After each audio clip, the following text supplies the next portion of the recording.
What's going on? Hot 1035, Hot Behind the Scenes. Once again, getting you up close and personal with some of your favorite artists and some that you may or may not have heard of. If you notice, right next to me, the most beautiful thing in the world. Ladies and gentlemen, this is the Bonfire. Make some noise. Hello, everyone. You're You are, making me blush. You're making me flame. you Okay. are, hey now, see? Bonfire, flame, see what she did there. You are gorgeous. I want to say that first and foremost. So thank you for coming to Sacramento. Thank you. Thank you for having me. Okay, so now we got to find out who you are. Like, who is the Bonfire? I know that you're from Chicopee, Chicopee. Yep. Chicopee, Massachusetts, which I spent a little time in Hartford, by the way. Okay. So I kind of know. No, I don't. I'm lying. I know that it's near there or whatever, Yeah. but that's where it all began, right? Tell me a little Yeah. bit about that. Chicopee. I'm from Chicopee, Massachusetts. Yep. Yeah. And it's a little town. It's not really. A lot of people don't even know about Chicopee. When I say it, people are like, "What's a Chicopee?" Yeah. And so sometimes you just have to be like Boston, and they're like, "Oh, okay." But that's then they're like, "Oh, Like, okay." oh, okay, it's Boston. Right, and they think I'm from like another planet or something.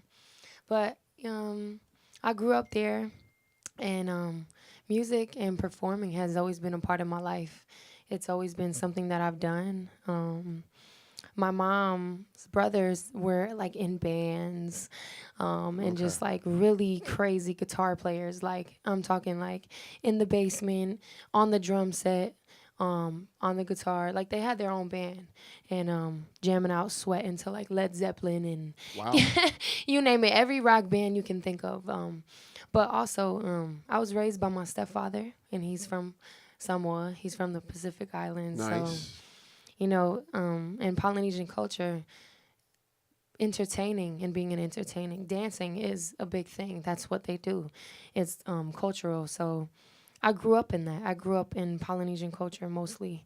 And my aunt and uncle owned a Polynesian show at the Hukilau. That's like the staple place at in Chicopee. Hukila? Hukilau. Yes. How do you spell that? I was just wondering. If I was in a spelling bee, I wouldn't get that right. How do you spell that? Hukalau. Hukila. Just for all our people, we're on live right now, so Hukila, look that up. Okay, and you perform there, Uh-huh. and it's like a family thing, right? For a lot of like for a family thing to perform, and that's how you got your first like taste of Yeah. stage performance and stuff. Yeah, definitely. It was always around me. Like that was even if I wasn't dancing, because Yeah. I wasn't like a baby, obviously, on the stage, but it was always around me. Like my mom and dad. And the whole show consists of my family. Like the band was my uncle's, the host, and like I said, the host was my uncle, and the dancers were my cousins, and yeah, that's like every weekend, every Friday and Saturday was That was what you the did. show. Yep, and I actually lived like not even like a walk away from the Hukilau. Like I lived on a street called Kontiki Circle. Wow. Yeah, and that was where, but it was close to me, but I was there every weekend. And that's like that was my life growing up. Like the show was like actually just like a big huge part of my life, and that's like where I really started, performing and singing and being on stage. And that's where I found out, my passion for singing. Like this is what I love to do. Like this Okay. is me. And when you were young like that, did you have aspirations of like I want to make it as a star, or was it was like when you're young, you just kind of like, oh, I'm with my family, I'm performing, I'm doing what I love, or were you in your head like, man, I want more of this, I'm gonna try and chase a dream here? Oh, definitely. Okay. I knew that singing was my passion. Like every time I was the girl in school that got the girl cliques. Like I was the cheetah girls, I was the Destiny's Oh, that's Child. funny. I was all that, like, and I always like gravitated towards music like in my downtime, even as a kid. Like I was the one who would stay in the car a little longer to turn it up. And my mom would be yelling at me, "Get inside, I need to lock the doors." And I'm like, okay. That's so awesome. But yeah, being a singer was something that I always wanted to do. I've always, if someone was to ask me, what do you want to be when you grow up? I would say a singer. I think that's important for a lot of youth, young people out there watching this right now. Like if if you're touched or around music in that way, where it's in your soul? Because I feel like you listening to your EP, and we'll get to that in a little bit. It feels like soul music that it's so sincere because you were so, you were engulfed around it. Yeah. And I think that's important. If you have kids, if you can put them around it like that, like, wouldn't you encourage them to like the arts as far as singing or whatever it is, like, to encourage them to do it and pursue it? Yeah, definitely. That's definitely been a big part. Just being, cause my dad is funny.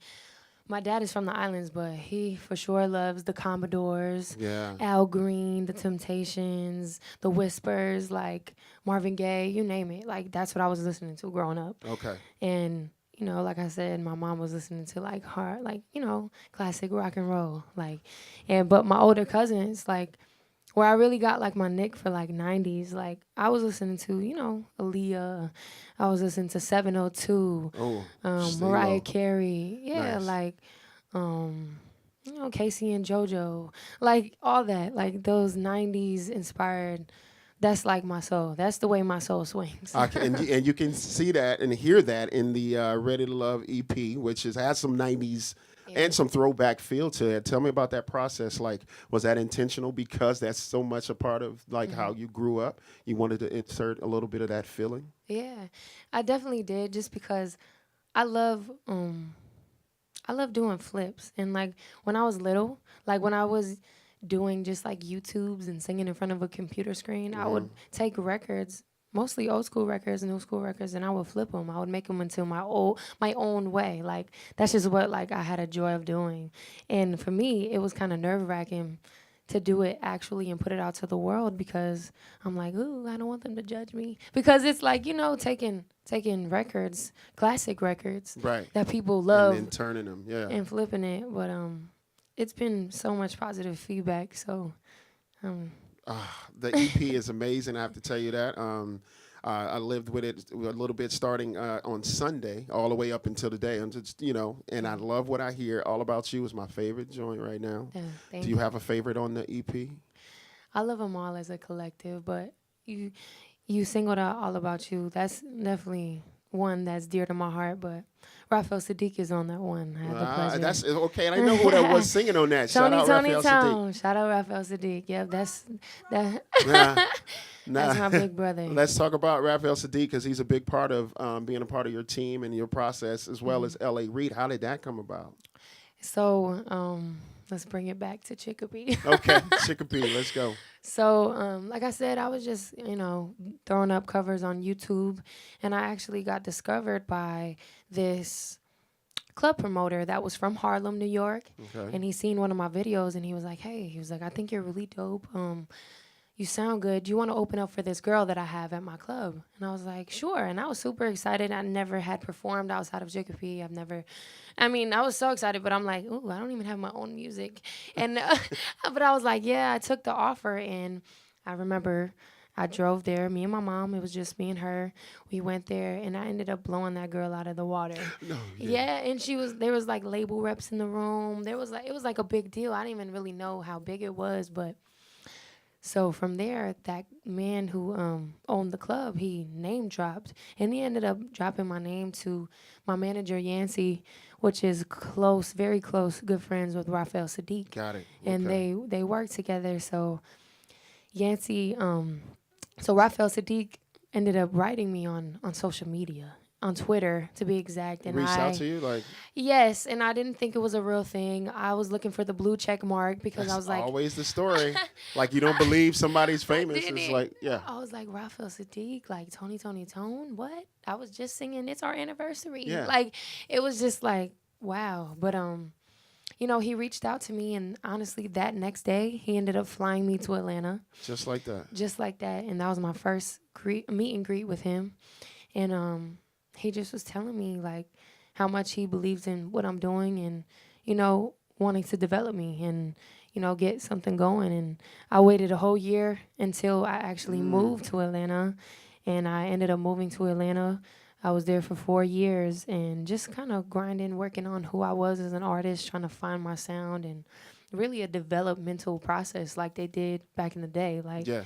you Taking time. Are you okay with that? Like being shelled, if you will, like, taking the time and so you can develop who you were? it was I mean, it was definitely rough. That journey was rough because, I'm super family oriented and I'm Okay. always used to being around my family. So I think the hardest part for me was just being away and kind of being an adult, like Sure. thrown out into the world and just, it was definitely a growing process for me, but I wouldn't have had it any other way because I wouldn't, I feel like I wouldn't have been this if I didn't experience that. And, you know, people telling you, just having that mentor, that Raphael Sadiq, like having his guidance and, learning his ways was a blessing because he's a legend and I wouldn't have had it any other way. Shout out Sadiq. So let's talk about that. How much of that process, like being an adult, moving to Atlanta, Hmm. having this life experience, maybe Hmm. you fell in love, maybe you didn't. Did you get your heart broken? Did you go through some things? See a lot of people who have bad intentions. Yeah, Does that play into your music and what you wrote and in this EP that we have right now? definitely, most definitely. During that time when I first moved to Atlanta, I was in a relationship and with someone that I thought was my person, so to Okay. say. How Everybody that go? knows when they We think all, they found their person. yeah. But actually before I might have no, actually I wasn't with. I was in a prior relationship. Okay, I Okay. was just getting over a relationship, but then I met this person that inspired a lot of records. Does um, that person know that they expired? yeah, he Okay. does. Okay. He does know, but That's great. I think that's beautiful art that comes from that. You know what I yeah, mean? I feel like I'm a visionary, and I feel like if I can't go through it, if I don't go through it, if I don't see it, if I don't feel it, how can I sing about it? Mm. I mean, some people can, but I can't. Like, I have to really go through it for me to actually give that emotion that I feel like, this is actually my life. This is what I'm going through. And I wear my heart on my sleeve when it comes to my music. So, you know. Nice. So, and you write a lot as well. So, what's that process like? If you put your experiences into your music, Mhm. is it easy for you? Does it just flow like water, or do you have to really like dig deep? And is it emotional? And do you cry because you're going back to what you went through and all of that, or Mhm. what's that like?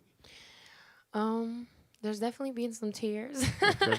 There's definitely been some tears along the way. And, yeah, like I said, I'm a visionary, so I definitely have to go through it. I have to feel it. And when I do write, it's usually off of memory or something that Mm. I'm going through currently, because that's when it's the most high. Like, that's when I feel like you get the best emotion because you can actually go in detail of, like, the feeling. Like, when you're hurt, when you're heartbroken, or when you're in love, like, being in love is the highest thing I feel like you can feel as a human. You know what I Agreed. mean? Like that feeling, you can't really describe it. And as well as being heartbroken, that's like the lowest high you'll feel Yeah.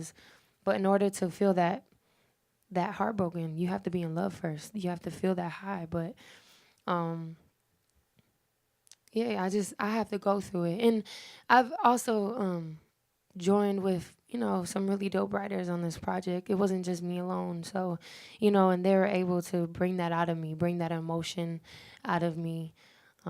So yeah. Yeah, you're excited about that. Okay, so Ready to Love. This I just heard. Matter of fact, on the way here, Yellow Beezy is on. Is he on that now? Yeah, Yellow Okay. Beezy. Yep. Shout out to Yellow Beezy on that Ready to Love. That's the EP. Is there more coming? What's going on? Are you working on some more? Did you record a whole bunch? What Yeah. can we expect? Yeah, well, I'm definitely gonna be dropping a second part of Okay. this EP. So you can expect that very soon. And um I have a lot of music in the vault. So an album definitely, and just visuals to this EP that's coming next. And Oh, nice. So can we expect to like see you dancing and like oh in videos and yeah, all? Oh, you do all that? Okay. all I that. mean, you went to Lukey Laos or Hookie Laos. Is it Hookie Lao, Lukey Lao? Hooky I'm loud. messing it all up. Hooky Lukey loud. Laos. You're a beautiful soul. Anybody got any questions while you're here? Anybody shout something out?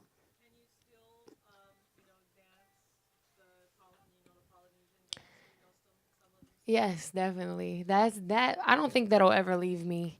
If someone told me to go, I would go. I could do it right here, right now. What? Oh, hold on. Is that what that question No, was? she baited you. She just like underhand pitched. Oh, listen. Is it yeah? Is it a certain a music that you need or?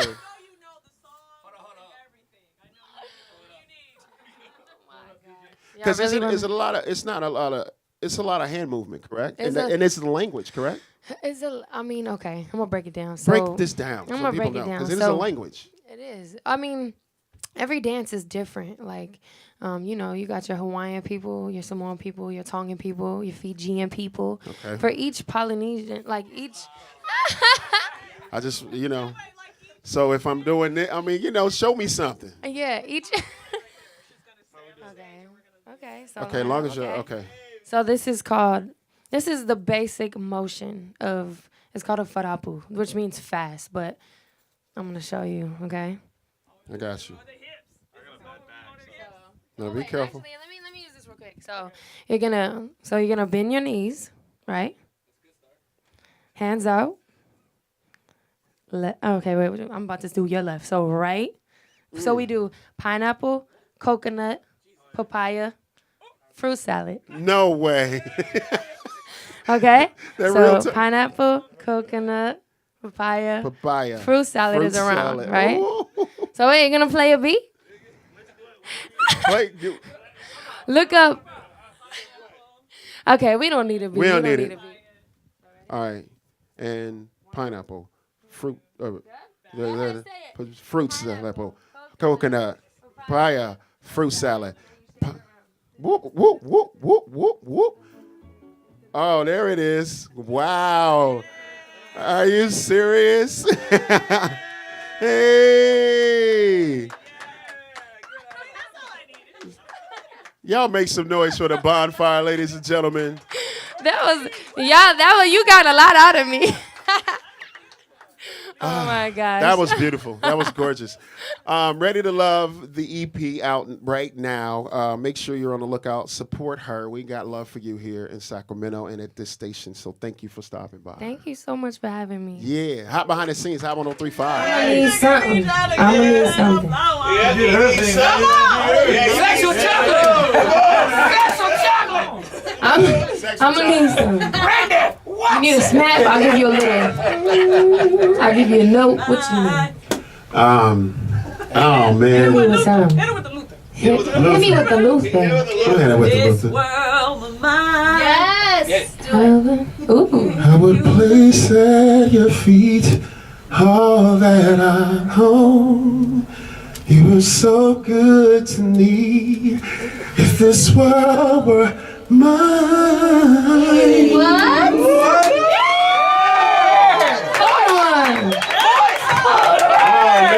Come on. Stop. Wow. Y'all stop. Do I need to do the Beyonce part? Y'all stop. Y'all stop. Listen, this is about her. This is not about me. Sugar. You poured all the sugar, okay? I'm saying. I felt that sugar. Ooh. That just made my day. So thank you. I appreciate it. The bonfire, ladies and gentlemen. It's her.